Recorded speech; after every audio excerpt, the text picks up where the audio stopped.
Tinotenda mukati menzvimbo ino yomupuleni sezvinoda Jehovha Mwari kuti basa rake riitwe. Amen. Seinzwi raMwari zvarakatouya saizvozvo. Tinotenda kuti shoko raMwari richanzwikwa mukati menzvimbo ino yomupuleni. Tichaparidzira vanhu shoko raMwari kuti vanhu vazive Mwari sezvinodiwa panyika kuti tipe vanhu shoko rechokwadi. Tinotenda kuti shoko rechokwadi ravamo mukati menzvimbo ino richaparidzirwa marudzi ose ari panyika. Tichataura nhau yenzara yeshoko iri panyika sezvakaitika kunyika dzese kuti nyika dzese dzine nzara yeshoko.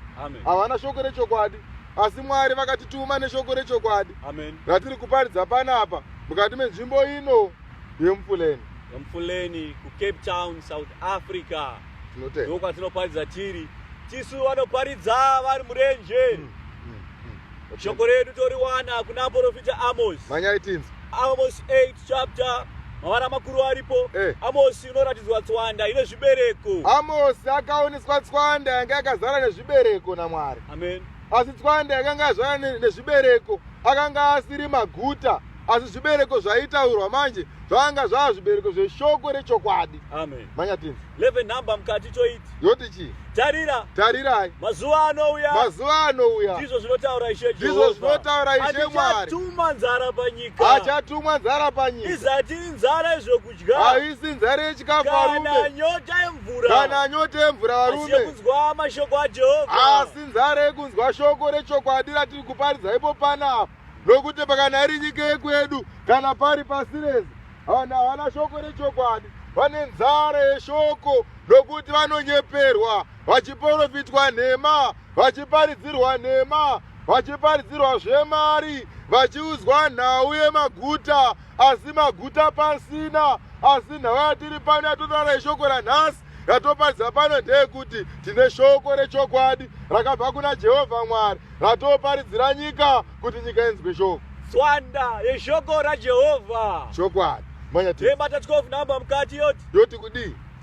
Vachavaunganidzira vachibva kugungwa vachienda kugungwa. Vachabva kugungwa voenda kugungwa, ndo kwakaita sekuti vanoenda kwamakandiwa, voenda kwamagaya, voenda kwamwazha, voenda kwaapostoli Chiwenga vachingoparidzirwa nhema, voenda kwamugodhi vachiparidzirwa nhema, voenda kwana Steve, voenda kwana Stephen, voenda kwana madzibaba, voenda kwamasango, voenda kumuprofita wenhema kwana Freddy, voenda kumuprofita wenhema ari kuti ndiri Mwari muchinyepero. Asi nhasi teererai shoko rechokwadi rakabva kuna Mwari. Iri shoko irori kana mukarinzwa muchagutiswa. Tswanda yeshoko raJehovha. Tswanda yeshoko raMwari. Toibata kubva pakoma. Yoti chi? Vachibva kumusoro. Vachabva kwamakandiwa.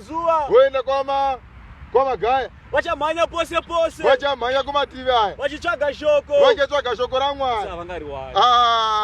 Udhumeni ipapo. Nekuti kwese kwaona magaya vanozitenga wristband, wobvaenda kwamakandiwa wobva watenga wristband, voenda kwamwazha, mwazha wobva ati ndiri mutumwa, vachidzungaira. Asi havangadi, asi havangari wani. Voenda kwaapostoli Chiwenga, wobva vaudza kuti zviro kwazvo handisi mukristu, vachidzungaira chete, vaitsvaka shoko raMwari. Asi hamungari wani. Asi chinzwai vakomana, pane shoko rechokwadi riri pano rinoparidzwa navakomana vanodaidza vari murenje, vari kuti gadzirai nzira dzaShe dzirurame nekuti kuguma kwenyika kwasvika. Siyai maristband vakomana. Manya tinzi. Mudhumeni 12 now. Mudhumeni ipapo. Vachadzungaira. Vachadzungaira. Vachibva gungwa. Vachibva kune gungwa. Vachienda kugungwa. Voenda kune rimwe gungwa. Vachibva kumusoro. Vachibva kumusoro. Vachienda kumabvazuva. Vachamhanya pose pose. Vachamhanya pesa. Vachitsvaga shoko raJehovha. Asi havangari wani. Voenda kwana madzibaba. Vonoudzwa kunzi bhaibheri hariverengwi. Kune tsvimbo mutauro ndeyatoparidza nayo. Chiko chinonzi tsvimbo mutauro nayo vana madzibaba. Chii chinonzi mudzimu unoera, nekuti kune mweya mutsvene chete uyo wakanga wakarindirwa navakomana vaPentekosta. Vakanzi vakomana ndichakupai mweya mutsvene munyaradzi uyo vachakumbira kuna Baba, kwete mudzimu unoera. Manya tinzwe. Techi nhamba yoti. Nezuva iro. Mhandara dzakanaka. Vasikana vakanaka. Namajaya. Vachaziya nenyota. Muchaziya nenyota. Iyo nyota ndo yamatoziya nayo iyoyo.